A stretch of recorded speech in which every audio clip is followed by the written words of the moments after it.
Imagine a quiet American town where nothing ever happens. No crimes, no chaos, just peace.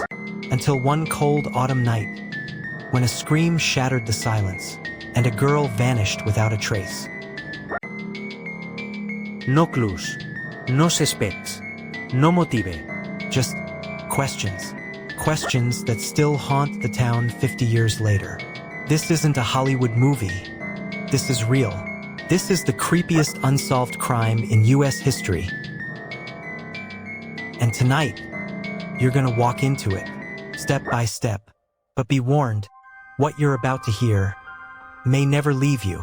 Her name was Mary Ellis, just 17 years old, a straight-A student, loved by everyone. The kind of girl who smiled at strangers and helped elderly neighbors carry groceries. October 14th, 1974. A chilly Thursday night in the sleepy town of Millfield, Ohio. Mary left her evening shift at the diner just after 9 p.m. She waved goodbye to the cook. That was the last time anyone saw her alive.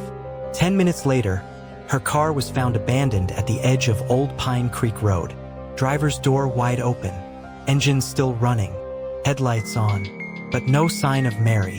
No purse, No phone, no footprints. just silence. The police thought she might have run away, until they found the diner uniform neatly folded on the passenger seat. Folded, not tossed, as if someone else had done it. Locals started whispering that night.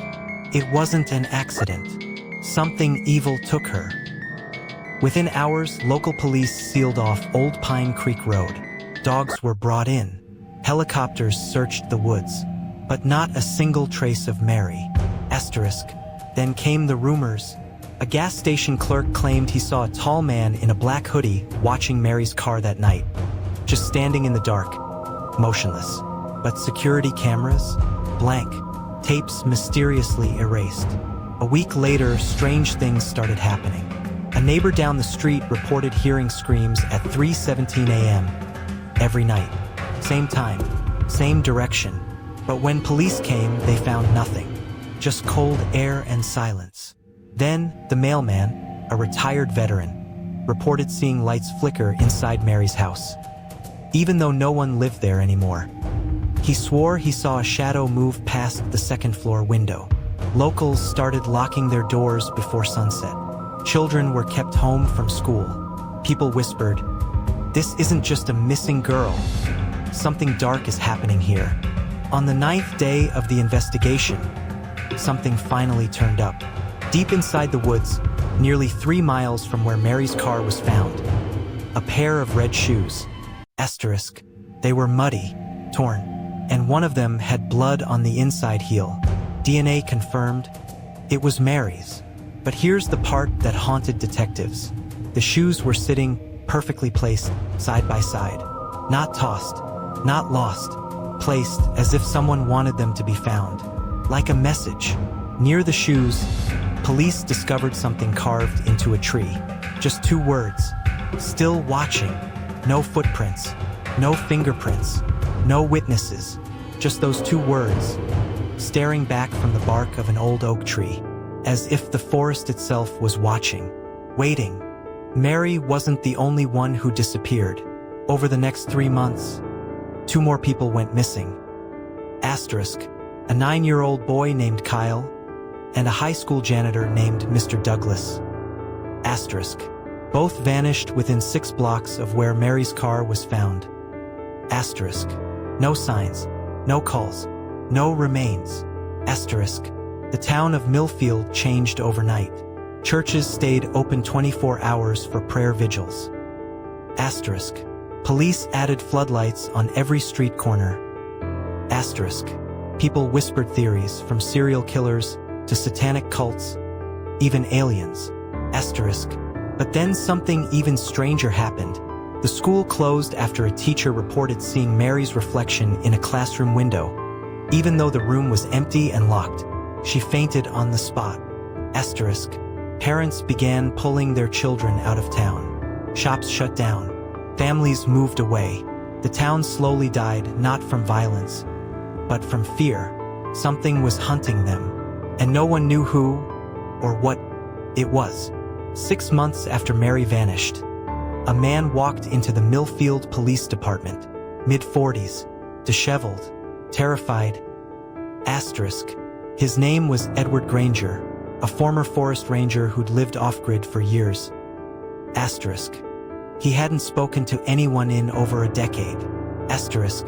He sat down, looked straight at the officer, and said, "I know what took Mary Ellis. I saw it, and it knows I saw it." According to his statement, Edward had been hiking near Old Pine Creek the night Mary vanished. He said he heard voices, whispers, not in his ears, but inside his head. Then, from the trees, he saw a tall figure. Not a man, not an animal. It moved like smoke. Its face, he said, looked exactly like Mary's. Edward ran, hid for days, but he claimed the thing followed him, not physically, but in his dreams. Every night, it stood at the foot of his bed, whispering, "Still watching, still watching." Police dismissed him as unstable, delusional, but here's what shook them. Edward drew a symbol on a napkin, something he claimed the creature left on the trees. And that exact same symbol was found weeks later, carved behind Mary's high school locker, a place that had been sealed since her disappearance. Almost a year after Mary's disappearance, during a routine renovation at Millfield High School, a maintenance worker found a hidden compartment behind locker 237. Inside, wrapped in old cloth, was a leather-bound diary.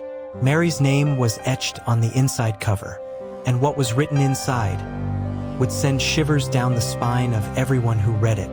The entries started off normal: school crushes, weekend plans, favorite books, but slowly, they changed. Dark, paranoid, terrified. One entry read, "I feel like someone's following me, but no one's ever there." Another said, "Every time I walk past the woods, I see eyes. I blink, and they're gone." But the final entry was the most chilling of all. It read, "If something happens to me, it wasn't an accident. Comes at night. It wants me. And the last time I saw it, it looked like me." Asterisk. Investigators were stunned. Had Mary been stalked by someone or something before she vanished? Did she know she was being hunted? In 2019, 45 years after Mary's disappearance, a local journalist working on a podcast series received an anonymous package. No return address, no note. Asterisk. Just an old, faded photograph and a USB drive. Asterisk. The photo showed a group of teenagers sitting on a hill near Old Pine Creek, all smiling, but what made the journalist freeze was the face of the girl in the center. Asterisk. She looked exactly like Mary Ellis. Same eyes, same smile, same red sweater from the night she vanished. Asterisk. But the photo was dated August 2018. The journalist sent the image to forensic experts. Facial recognition came back. 99.7% match with Mary Ellis. But that was impossible, right? The USB drive contained only one file, an audio clip, 12 seconds long.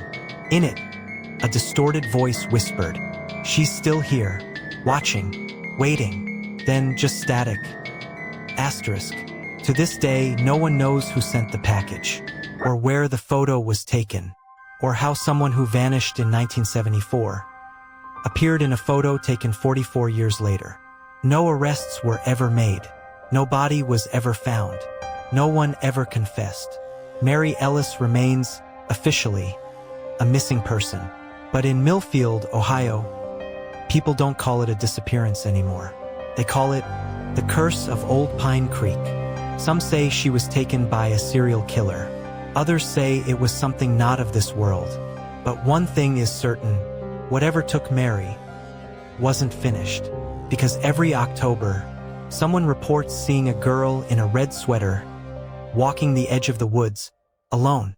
And every time someone tries to speak to her, she turns around and vanishes. No footprints. No sound, just the cold whisper of leaves and two chilling words scratched into the bark. "Still watching." This was the creepiest unsolved crime in US history. And maybe it still is.